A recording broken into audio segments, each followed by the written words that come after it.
Hello അസ്സാം വലൈക്കും. ഇന്ന് നമുക്ക് കുറച്ച് സപ്പോർട്ട് പറിച്ചാലോ. എൻ്റെ വീട്ടിൽ കുറേ അധികം സപ്പോർട്ട് ഉണ്ടായിട്ടുണ്ട് കേട്ടോ. അപ്പോൾ അതിന് മൂത്ത സപ്പോർട്ട് നോക്കിയിട്ട് ഞാൻ പറിക്കുന്നുണ്ട്.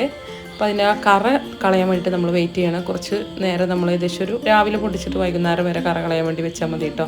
അപ്പോൾ കറയൊക്കെ പോയതിൻ്റെ ശേഷം നമ്മളൊരു പാത്രത്തിലിട്ടിട്ട് പഴുപ്പിക്കാൻ വെക്കണം. മിക്ക ആൾക്കാർക്കും പഴുപ്പിക്കാനുള്ള കാര്യം അറിയില്ല കേട്ടോ. മിക്ക വീടുകളിലും ഉണ്ടാകുമ്പോൾ ഓരോരുത്തർ പറയണ കേൾക്കാം, അരിയിൽ വെച്ചു പഴുപ്പിക്കാൻ വേണ്ടിയിട്ടെന്നൊക്കെ. പക്ഷേ അരിയിലൊക്കെ വെച്ച് കഴിഞ്ഞാൽ അത്ര നന്നായി പഴുക്കില്ല.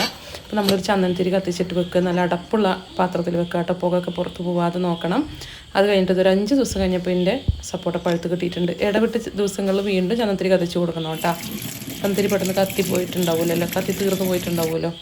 ഇതാ നമ്മൾ സപ്പോർട്ടൊക്കെ കഴുകിയെടുത്തിട്ട് പഴുത്ത സപ്പോർട്ടിനെ നമ്മൾ അതിൻ്റെ പൾപ്പൊക്കെ എടുത്തു. നല്ല ഫ്രോസൺ മിൽക്കാണ് ഒഴിച്ച് കൊടുത്തേക്കണത്.